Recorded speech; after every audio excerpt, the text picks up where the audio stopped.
Salut à tous, j'espère que vous allez bien. Le Barça est à la recherche du fameux latéral droit depuis que Daniel Alves est parti, voilà. Et aussi a besoin de thunes pour enregistrer Koundé et éventuellement Marcos Alonso, ce bon vieux Marcos qui devrait débarquer d'ici peu, normalement, si tout se passe bien. On parle de tout ça de suite.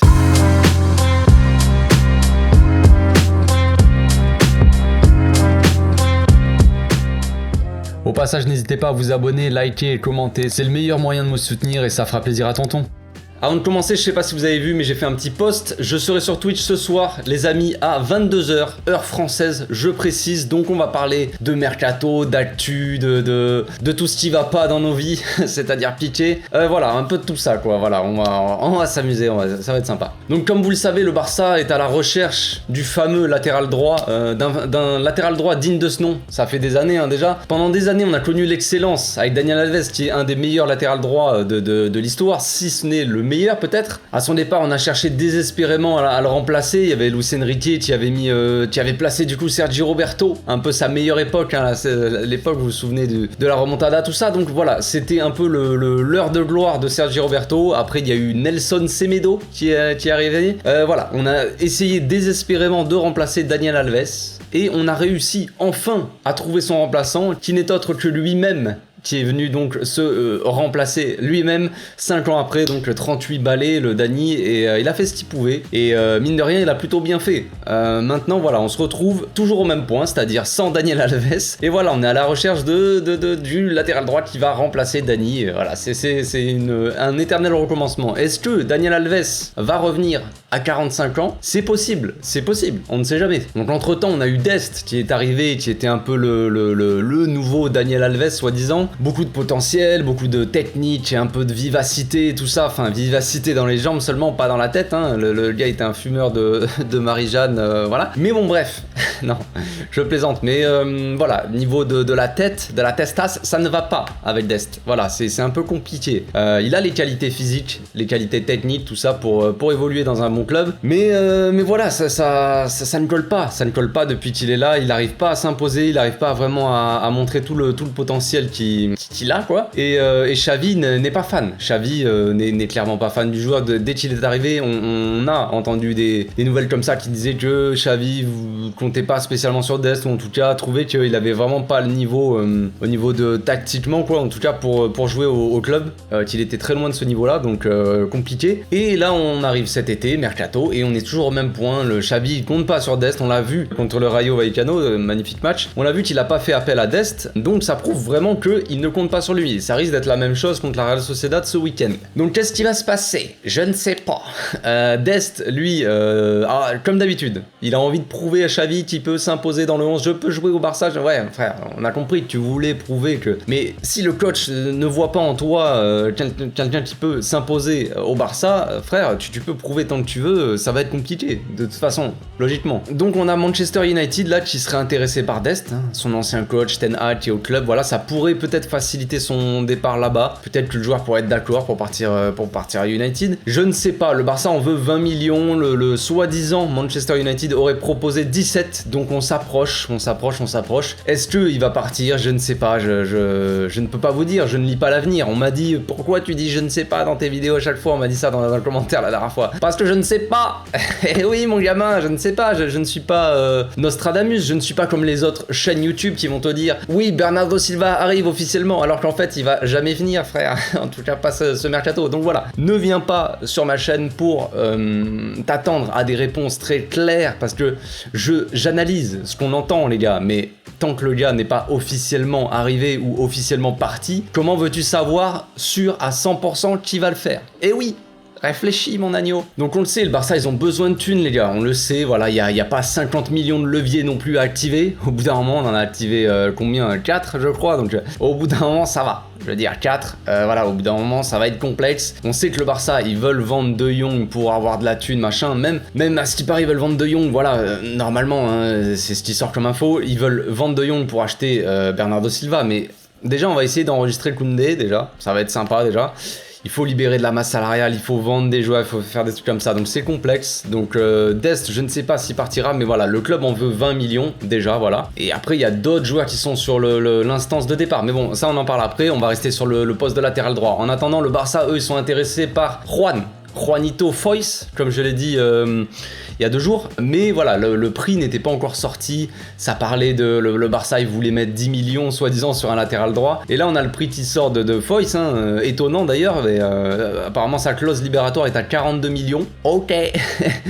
Donc le Barça il serait pas chaud pour mettre 42 millions. Tu m'étonnes, c'est quasiment le prix de Lewandowski, donc j'imagine qu'il y a un problème il y a eu un problème de notes. Ils ont mal chiffré le truc, je pense.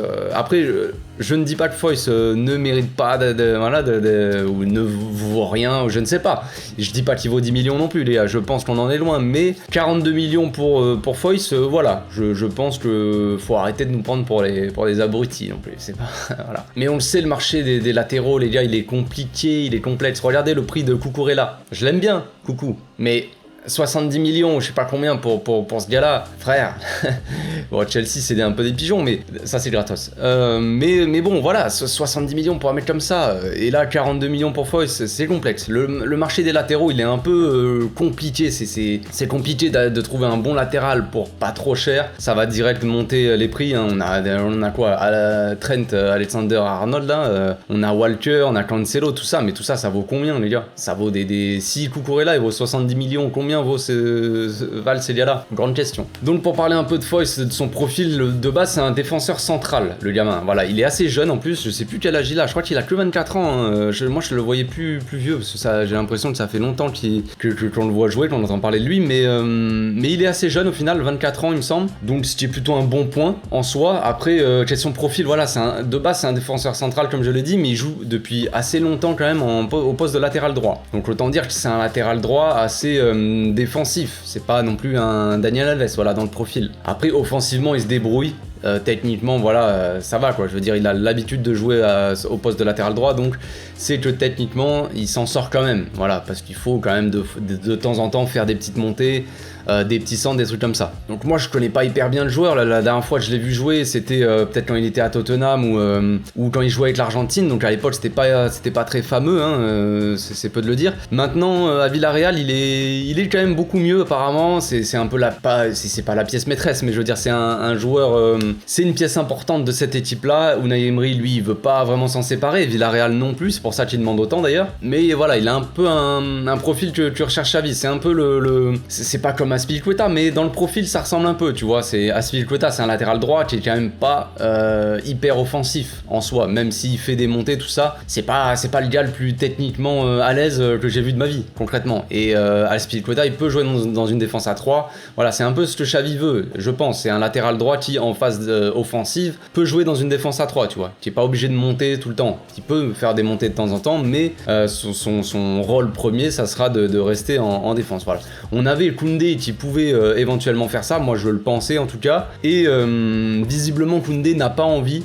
Il aurait dit à Xavi qu'il voulait pas jouer à ce poste-là, donc je savais pas que Koundé était le coach adjoint de Xavi, mais voilà, étonnant, maintenant on le sait. Xavi il a essayé avec Araujo et je pense qu'il est pas hyper satisfait. On a vu le match contre le Rayo, c'est compliqué. Araujo, il est bon quand il s'agit de défendre contre un mec assez chaud, c'est-à-dire Vinicius, Mbappé, peut-être des mecs comme ça. Après, quand il s'agit d'essayer de percer des blocs bas, tout ça, d'avoir un latéral comme ça, c'est forcément ça nous sert pas à grand chose offensivement, clairement. Donc voilà, donc on a Foyth qui serait le choix numéro 1 de Xavi, mais le club paiera jamais 42 millions, les gars. Déjà de 1, ils veulent pas, et de 2, on peut pas. Hein. 42 millions, les gars, voilà. Je sais que ça a acheté des Lewandowski, des Rafinha, des mecs comme ça, mais au bout d'un moment, on n'a plus l'argent, les gars. Là, on peut pas enregistrer Koundé, et ça devient compliqué, le fair play financier, tout ça, il va falloir vendre des joueurs, donc complexe. On va pas pouvoir mettre 42 millions sur un mec comme Foyth, c'est pas possible. Le deuxième choix, c'est Thomas Meunier, c'est pas une blague. Ça, c'est le deuxième choix. mais compliqué aussi apparemment de le faire partir. Le Dortmund il voudrait pas spécialement le lâcher, il reste 2 semaines de mercato les gars, c'est compliqué de trouver un latéral droit, la preuve. Donc complexe, je suis pas sûr que les équipes comme ça elles veulent lâcher des joueurs importants. Oui, j'ai pas parlé aussi, le Barça pourrait éventuellement faire baisser le prix essayer en tout cas de Foyth en incluant peut-être Abdé, qui veulent faire partir, hein, soit en prêt soit en machin, mais du coup ils pourraient s'en servir de monnaie d'échange un peu pour faire baisser le prix, sauf que le Abdé, sa valeur marchande, les gars, elle est évaluée à 8 millions. Donc faire baisser le prix de 8 millions, est-ce que ça change beaucoup pour le Barça avec le fair play, tout ça? Je ne pense pas du tout. Après, voilà, ça parlait d'Hector Bellerin, voilà, ancien de la Masia, comme on en a parlé, le gars avec son mulet, sa moustache là. Qui jouait au Betis la saison dernière, il avait fait une bonne saison, mais voilà, comme je l'ai dit, Xavi rechercherait peut-être plus un profil défensif. Un latéral défensif plutôt qu'un latéral offensif. Donc voilà. Affaire à suivre. Donc je sais pas combien on peut mettre non plus, je sais pas, franchement ça me paraît compliqué cette histoire. On va devoir vendre des joueurs comme je l'ai dit, on va peut-être vendre Dest à United, on va récupérer 20 millions. Si on vend Dest 20 millions, est-ce qu'on peut remettre 20 millions dans un joueur? Je suis pas sûr de ça non plus, donc voilà, là ça va être compliqué, on va se retrouver avec Roberto, parce qu'ils veulent vendre Dest rapidement à Manchester United, on va se retrouver avec Roberto en arrière droit. Est-ce que Koundé ne va pas avoir le choix, il va devoir jouer latéral droit? Est-ce que c'est Araujo qui va en faire les frais, on va dire, et qui va être... Parce que Araujo, lui, il s'en fout, lui. Quoi qu'il arrive, il veut aider le club, tu vois, il a le truc, le club est au-dessus. Si tu veux que je joue à droite, je joue à droite. Si tu veux que je joue au cage, je joue au cage. Voilà, il n'y a pas de j'arrive et je dis où je... Même en vrai, ce n'est pas un petit pic pour Koundé, c'est juste un tacle à la gorge, frère. Je ne t'aime pas, frère. C'est comme ça. Et ça n'aide pas. Ça n'aide pas à t'aimer, frère. Déjà, je t'aimais pas trop avant que tu viennes, et là t'arrives et tu veux pas...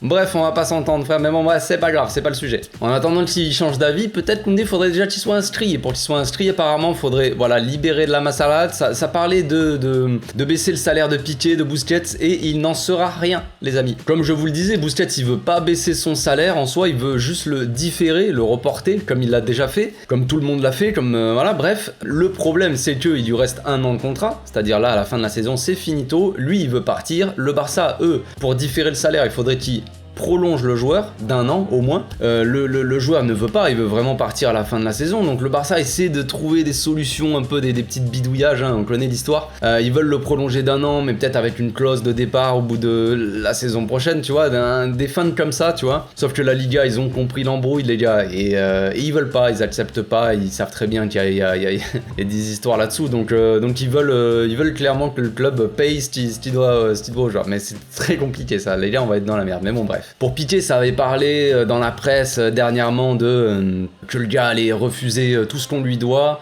qu'il allait baisser son salaire, limite jouer gratuitement.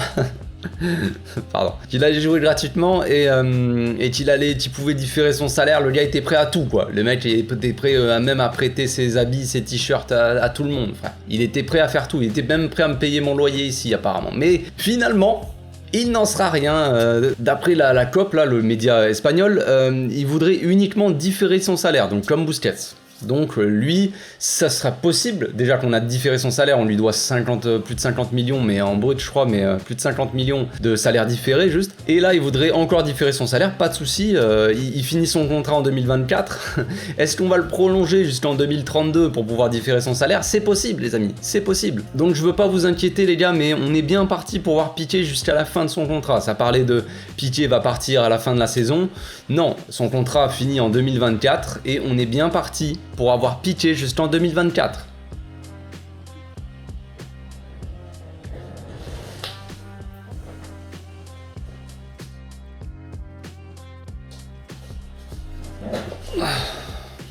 Bah, j'étais parti chialer. Donc en attendant, la solution la plus simple, ou en tout cas la moins compliquée, je ne sais pas ce qui est plus simple ou plus compliqué ou je ne sais quoi, mais ce serait donc de vendre des joueurs. On a une liste de joueurs que le club veut voir partir, ou en tout cas dans cette liste il y a quand même Pablo Torre qui le club veut pas vraiment qu'il parte, mais le joueur veut des minutes et voudrait partir en prêt. Donc dans cette liste là on a évidemment Samuel Umtiti, on a Dest, on a donc Pablo Torre, on a Memphis, on a Frenkie aussi, j'ai oublié, on a Braithwaite et on a éventuellement Aubameyang aussi. Le club ne veut pas voir partir, mais selon l'offre, il pourrait partir. Donc ça fait 7 joueurs qui pourraient éventuellement partir avant 2 semaines. Là, ça me paraît quand même très compliqué, mais c'est possible. Aubameyang, comme je l'ai dit, Xavi veut le garder. Absolument, il veut pas qu'il parte. Aubameyang, lui, il veut pas spécialement partir, il est très bien à Barcelone, voilà, il est bien. Sauf que son salaire, je crois qu'il a augmenté, comparé à quand on l'a signé, il y avait une clause comme ça où il signait pour un petit salaire et après son salaire augmentait, voire doublé, ou je sais plus, il y avait un délire comme ça. Donc son salaire a bien augmenté,